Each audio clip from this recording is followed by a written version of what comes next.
Hello बच्चों, class 11th subject pol science.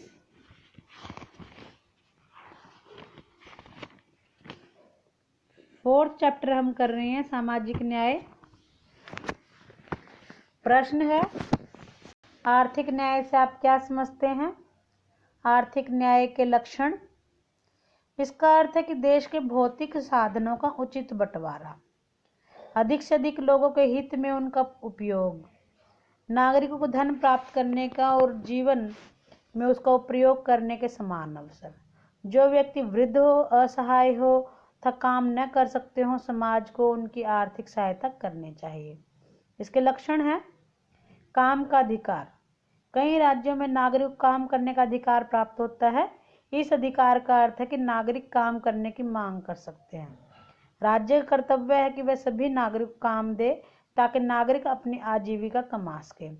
Bharat के नागरिकों को यह अधिकार प्राप्त नहीं है। भारत सरकार नागरिकों को काम दिलवाने में सहायता करती है। उचित मजदूरी का अधिकार। किसी नागरिक को काम देना ही काफी नहीं, बल्कि अपने काम की उचित मजदूरी भी उसे मिलनी चाहिए। चीन में उचित मजदूरी का अधिकार संविधान में लिखा हुआ है।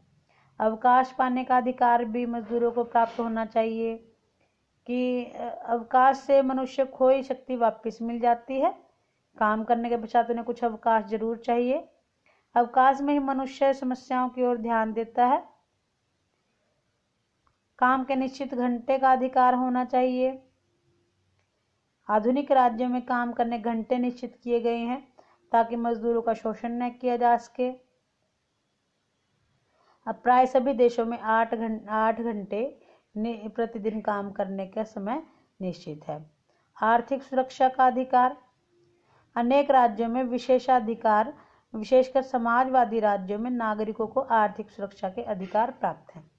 इस अधिकार के अंतर्गत यदि कोई व्यक्ति काम करते समय अंगहीन हो जाता है या किसी कारणवश काम के अयोग्य हो जाता है तो सरकार उसकी आर्थिक सहायता देती है। पेंशन की व्यवस्था भी की जाती है। बीमारी की दशा में निःशुल्क दवाई भी दी जाती है। नेक्स्ट, न्याय की व्याख्या कल हमने पढ़ ली थी, न्याय की डेफिनेशन।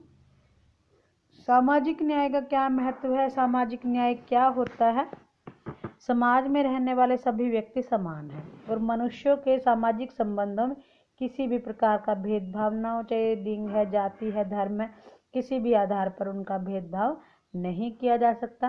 तो सामाजिक समानता सामाजिक न्याय का ही अधिकार है। इसका बहुत महत्व है। प्रत्येक समाज में सामाजिक न्याय का विशेष महत्व होता है।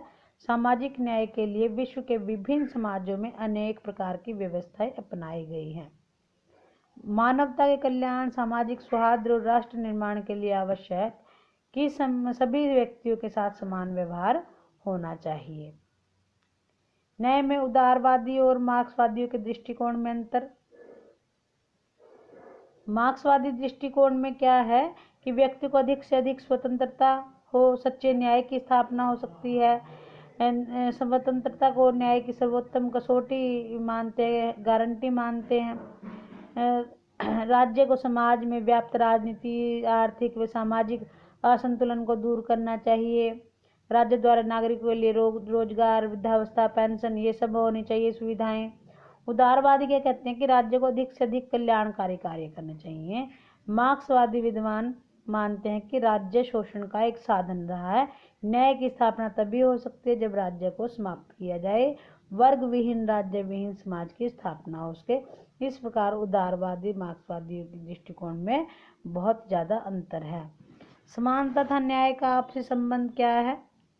समानता न्याय के सिद्धांत की महत्वपूर्ण विशेषता है। न्याय के सिद्धांत के अनुसार प्रत्येक व्यक्ति को विकास करने के लिए समान अवसर प्राप्त हो। किसी भी व्यक्ति के साथ जन्म, धर्म, जाति, किसी सामाजिक या आर्थिक आधार पर कोई कानून भेदभाव न करे। सब व्यक्ति को कानून की सुरक्षा प्राप्त हो। न्याय के अनुसार प्रत्येक व्यक्ति को अपनी रोजी रोटी कमाने के लिए उचित अवसर साधन प्राप्त हो। मनुष्य के द्वारा मनुष्य का शोषण न हो। आर्थिक असमानताओं को कम से कम स्तर पर लाया जाए। न्याय की धारणा ही स्वतंत्रता व समानता में मेल स्थापित करती है। इस कथन को स्पष्ट कीजिए, ये भी आपने करना है। प्रश्न। बच्चों आपको ये जो है यहाँ तक के प्रश्न अच्छे से याद करने हैं। 2-3 प्रश्न और रहते हैं, ये मैं कल करवाऊंगी। शॉर्ट आंसर करने हैं आपको। ऑब्जेक्टिव टाइप क्वेश्चन भी आपको करने हैं। ये लेसन आपको अच्छे से याद करना है बच्चों। धन्यवाद बच्चों।